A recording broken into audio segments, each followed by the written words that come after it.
দেখলো মায়ের সর্বাঙ্গে ধুলা মাখা, অমনি মায়ের মন কেঁদে উঠেছে। মা আমার নরহরিকে ডেকে বলছে, নরহরি তুই কি বলতে পারিস আমার নিমায়ের সোনার অঙ্গে এমন ভাবে কে ধুলা দিয়েছে? নিত্যানন্দ প্রভু এসে বললেন, মাগো তোমার নিমায়ের অঙ্গে কেউ ধুলা দেয়নি। তবে তোমার নিমায়ের অঙ্গে ধুলা কেন জানো মা? তোমার নিমায় আজকে ভাব অঙ্গে বিভোর হয়ে, তোমার নিমায় আজকে কৃষ্ণ ভাবে বিভোর হয়ে, তোমার নিমায় আজকে ভক্তের চরণ ধুলি পাবে বলে তোমার নিমায় কি করেছে জানো মা? তোমার নিমায় নিজেই ধুলা মেখেছে মা, নিজে ধুলা মেখেছে মা। ভক্তের চরণ ধুলি অঙ্গে মাখিবে বলে নিজেই ধুলা মেখেছে মা। ভক্তের চরণ ধুলি অঙ্গে মাখিবে বলে নিজেই ধুলা মেখেছে মা। ভক্তের চরণ ধুলি অঙ্গে মাখিবে বলে আজ নিজেই ধুলা মেখেছে মা। ভক্তের চরণ ধুলি অঙ্গে মাখিবে বলে নিজেই ধুলা মেখেছে মা। নিমাই বদনে কৃষ্ণ কৃষ্ণ কৃষ্ণ বলে নিজেই ধুলা মেখেছে। হরে কৃষ্ণ কৃষ্ণ কৃষ্ণ বলে নিজে ধুলা মেখেছে মা। কৃষ্ণ কৃষ্ণ বলে ধুলা মেখেছে মা। কৃষ্ণ কৃষ্ণ কৃষ্ণ বলে নিজেই ধুলা মেখেছে মা। মা তোমার নিমাই আজকে নিজেই ধুলা অঙ্গে মেখেছে, কেউ ধুলা দেয়নি। সচিমাতা মা নিমায়ের সর্বাঙ্গে ধুলা ঝেড়ে ঝেড়ে দিচ্ছে। বৈষ্ণব কবি বললেন, মাগো তোমার নিমায়ের সব ধুলা ঝেড়ে দাও, কিন্তু চরণ ধুলাটুকু আমার জন্য রেখে দাও। তোমার নিমায়ের চরণ ধুলাটুকু আমি ঝেড়ে দিতে চাই। তাই ধুলায় ধূসর অঙ্গ গদ গদ ভাই,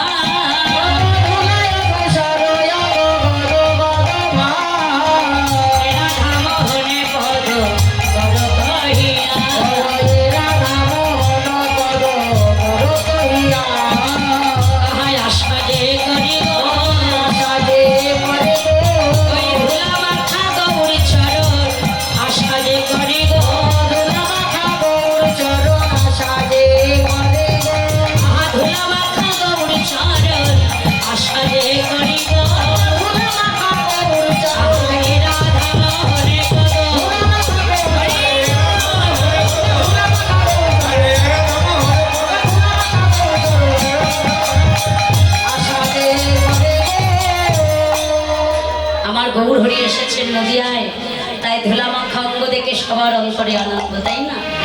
আমার মহাপ্রভু এসেছে নদিয়ার মাঝে, তাই বৈষ্ণব কবি বললেন, দেখো দেখো আমাদের গৌরে লুরে এই সোনার নদিয়ায়। মায়ের উলুধ্বনি সবাই সবাই উলুধ্বনি, কি উলুধ্বনি দিতে জানেন না? হ্যাঁ, উলুধ্বনি শঙ্খধ্বনি শব্দ শোনা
ধুলায় ধূসর অঙ্গ কত কত ভাব